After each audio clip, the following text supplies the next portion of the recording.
Bonjour.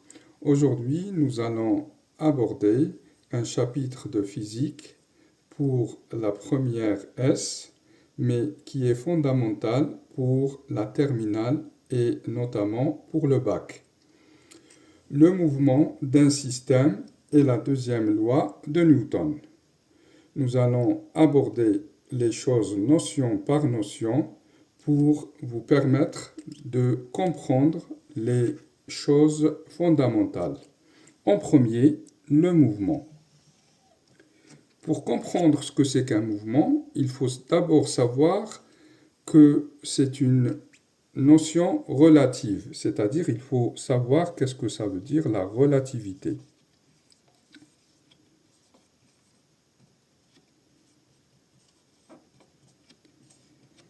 Eh bien, elle est liée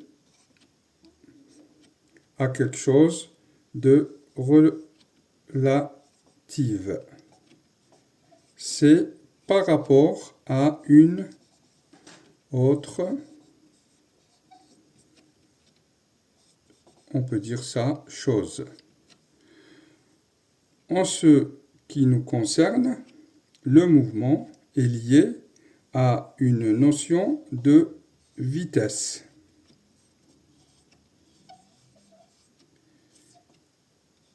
Alors, la vitesse en physique, vous l'avez vu, d'une manière générale, c'est une distance qui est parcourue pendant un certain temps. Donc, on vous a écrit que V égale à la distance divisée par le temps. Maintenant, vous êtes en spécialité, on va vous parler de vitesse instantanée.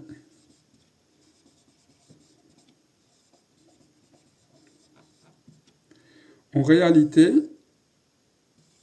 elle ne peut pas exister, mais on fait une approximation. Donc, j'ai introduit trois choses avec la vitesse instantanée, c'est l'approximation. C'est-à-dire, à peu près, on va dire, c'est-à-dire être d'accord pour dire que c'est la vitesse instantanée, c'est-à-dire en un temps t. Pourquoi on ne peut pas déterminer la vitesse instantanée en réalité?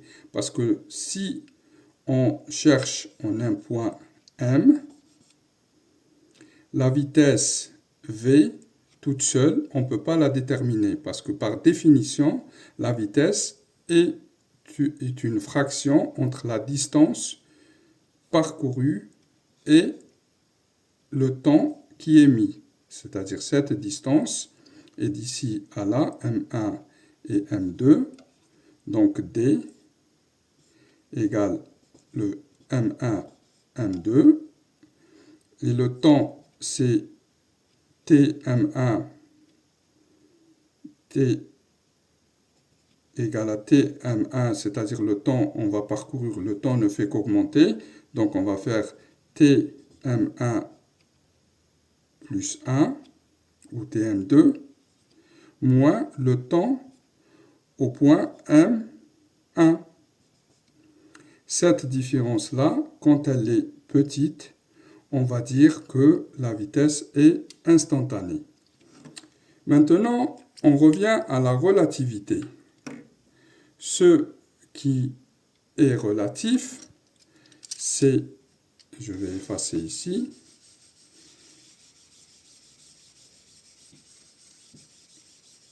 et introduire la notion du mouvement. Cette voiture est en mouvement. Sa vitesse, elle est déterminée par la distance qu'elle va parcourir sur le temps qu'elle va mettre. C'est-à-dire s'il y a ici 25 cm, si elle fait 2 secondes, donc V égale à 25 sur 2 égale à 12,5 cm par seconde.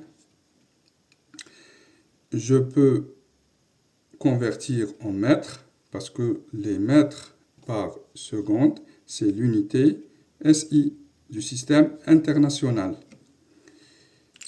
Alors, elle est où la relativité? Eh bien, si je prends une figure 1, si elle regarde la voiture, pour elle, la voiture, elle bouge. Mais si je mets la figure 1 sur la voiture, pour elle, pour la figurine, la voiture ne bouge plus. Hop, elle ne veut pas se stabiliser. Donc la voiture et la figurine ne font qu'une seule chose, un seul système. Et ce système-là, le système, allez, je vais effacer, le système, donc ça, il faudrait aussi le comprendre, le système, c'est la voiture ou le mobile qui est étudié, ou le mobile et la figurine. Donc le système est représenté, on le représente par un point. Donc quand je me déplace d'un point M1 à un point M2, je vais faire un temps, je démarre au temps T1 au temps T2, la vitesse au point I, au point 1, est égale à M1, M2 divisé par T2 moins T1. Donc, d'une manière générale, un point I au lieu de 1 et 2, n'importe quel point, donc ça sera VI égale MI, MI plus 1, cette distance-là, divisé par TI plus 1 moins TI. On a une formule très importante qui est la vitesse moyenne d'un mobile au temps TI ou la vitesse supposée instantanée au point I. Voilà pour cette notion. On continuera la suite la prochaine fois.